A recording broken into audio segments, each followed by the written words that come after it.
My boss found out I'm untouchable. I'm basically God. Okay, so let's dive into a really fascinating case study today. It reveals something pretty profound about job security. Yeah, it definitely does. We're looking at this senior systems integration specialist. Right, at a tech company in Ohio, mid-sized place. And it's one of those companies, 12 years old, but still kind of pretends it's a startup. Totally. But with an HR department, that sounds, well, let's just say very thorough, like Constitution-level rules. Yeah.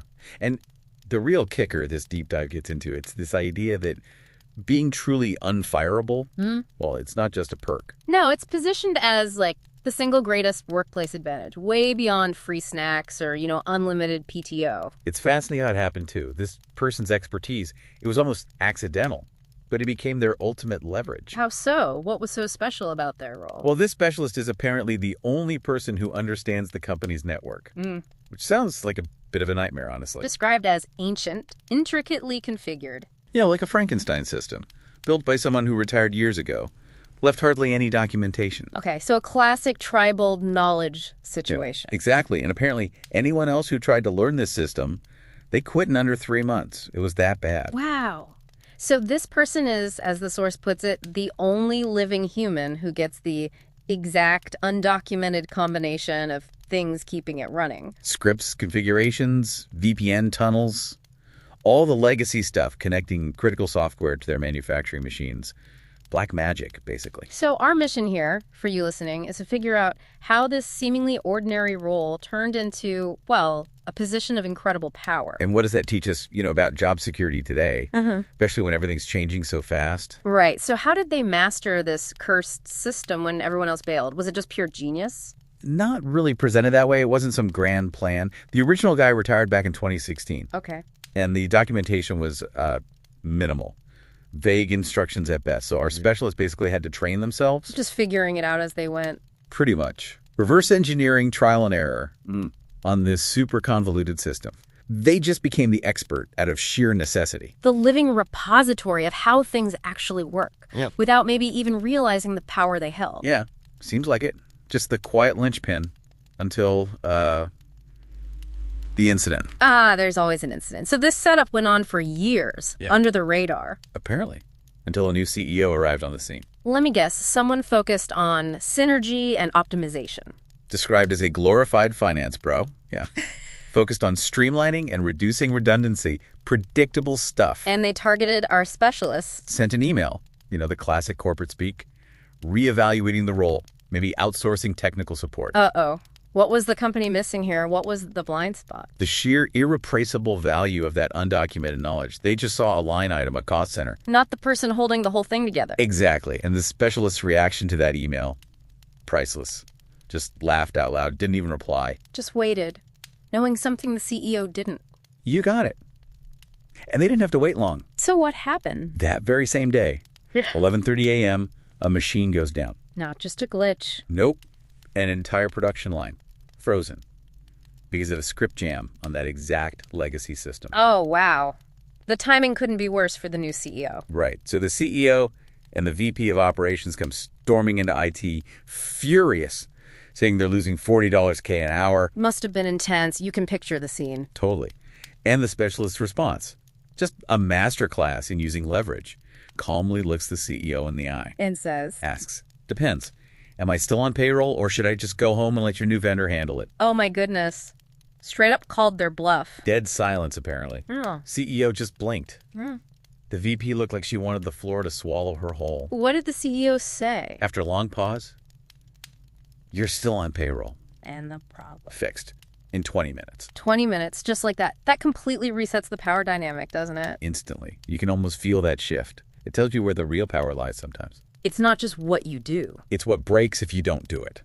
The cost of your absence becomes terrifyingly clear. That fear was instantly baked into management's brains, as the source says. Yeah. From that moment on, the specialist knew. They held the operational nuclear codes. And they started using that power, right? Not just for crisis fixing. How did it change their day-to-day? They started saying no. Like flat out refusing things. Such as? Told the CEO to shove his mandatory 8 a.m. all-hands meeting because their start time was 9. Seriously? And what happened? Nothing. Zero consequences. They left midday for a plumbing emergency, didn't ask permission, just went. Incredible. And when the CEO tried to roll out some new productivity tracking software, Let me guess, our specialist wasn't having it. replied all to the email, sent a screenshot proving it wouldn't even work with the old system, Ouch. and added, also, this is creepy, please stop. Wow. And again, Silence. No repercussions. But here's the thing. They aren't abusing it, right? Yeah. Not stealing or slacking off.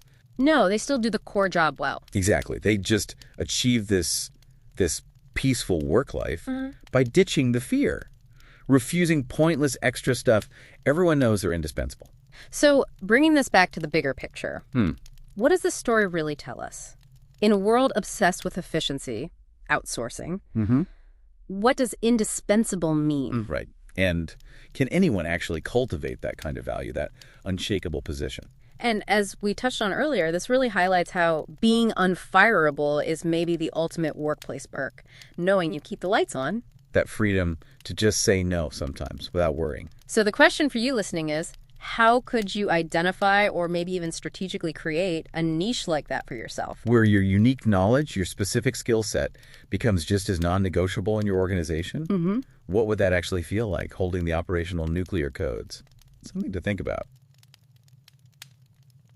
My wife admitted she had our baby for content. Okay, let's unpack this one. We're diving into a truly astonishing and really personal situation a listener shared. The title was, My Wife Admitted She Had Our Baby for Content. So our mission here is to explore the deep impact of social media, this whole influencer culture, on our most intimate life decisions, our relationships. We want to pull out some key insights that might give you some real aha moments. So, setting the scene for you. We've got this couple. He's 34, she's 31, married 5 years. And for years, the wife, she was pretty active on Instagram, TikTok, doing lifestyle posts. The husband, he just saw it as like a casual hobby initially, nothing major. And what's fascinating there, right, is how something that seems like just a hobby, it can subtly lay the groundwork for a really profound shift in priorities, especially, when money starts coming into play. Exactly. And we see that happen directly here. So the story moves towards parenthood. Now, the husband, he was hesitant about kids. Cost was a big factor for him. But his wife really wanted a baby, kept bringing it up. Then, kind of a spontaneous decision, and boom, they conceived. And, okay, here's where it gets really interesting. During the pregnancy, the wife starts documenting absolutely everything. I mean, bump photos, day in the life videos, those funny cravings reels. She even did nursery tours before they'd actually bought a crib. Wow. Yeah. And her follower count just shot up, like 50,000 new followers in just a couple of months. He even joked, that she was becoming an influencer mom before actually being a mom. Apparently, she didn't laugh at that joke. Right. And if we connect this to the bigger picture, this level of documentation during pregnancy, it really highlights this blurring of lines, between actually experiencing life and performing it for an audience. Often, the goal is just online growth. It makes you ask, right? When does recording the moment take over living the moment? Totally. And that shift just accelerated after the baby was born. The lines between personal and public basically just evaporated. Yeah. From day one, their baby was content. Pure content. Think immediate photo shoots with a 3-day-old. Costume changes. He found himself holding a ring light while she edited content, right between breastfeeding sessions. Wow, that's intense. It led quickly to brand deals, baby products showing up constantly, PR packages everywhere. Soon she was making more from Instagram than her actual job. Yeah. And he started to feel like they weren't, as he put it, just living anymore. The experience itself became secondary to documenting it. Pretty much. Yeah. Then came the kicker, the big moment. 2 nights ago, they shared a glass of wine. He calls it their truth serum. He brought up maybe having a second child down the line, and she just laughed, but bitterly. And then she admitted it, said, honestly, the first one was for content. I knew the pregnancy would blow me up online. I just didn't think it would be this much work after. And then she tried to rationalize it, think, don't look at me like that. We still got a beautiful daughter out of it. And hey, she's paying the bills. That admission is pretty chilling, isn't it? It reveals this really stark aspect of the content economy, the potential for even our most profound personal milestones, like having a child, to be seen as, strategic assets. The strategic assets, yeah. Her bluntness, the rationalization, it just underscores a mindset where content is content. Personal life becomes just another resource to mine. And you have to ask, what are the ethical costs, the emotional costs, when your family life is basically a business model? Exactly. And for the husband, this was devastating. Yeah. She said it suddenly felt like maybe their wedding was staged, like through a reality show. He's questioning everything. Was he just a supporting character? Did she want a family or just an aesthetic? He started replaying their whole timeline. Noticed how quickly she pushed for a child right after her online stuff had kind of plateaued, how she had sponsorship pitches apparently ready to go even before they told their parents they were pregnant. Oh, my goodness. He adores his daughter, makes that clear. But he has this gross, sinking feeling, his words, that maybe the most important decision of his life was for her just a career move. And the wife, according to him, she doesn't see the problem, just says, we both benefit. He feels like an extra in my own family. So, what does this all mean for you, listening to this? Well, this whole narrative, it just powerfully illustrates that tension, doesn't it? Between having an authentic personal experience and living this curated, commodified existence we often see online. It really forces us to consider how these digital incentives can profoundly reshape our motivations, our perceptions of what has real value, especially inside our closest relationships. Absolutely. And it leaves us and you with this really potent question to mull over. In a world where any personal moment can become public content, how do you figure out what's truly for you, for your authentic life, versus what might be subtly shaped by wanting that aesthetic or needing that external validation online? Thanks for being with us.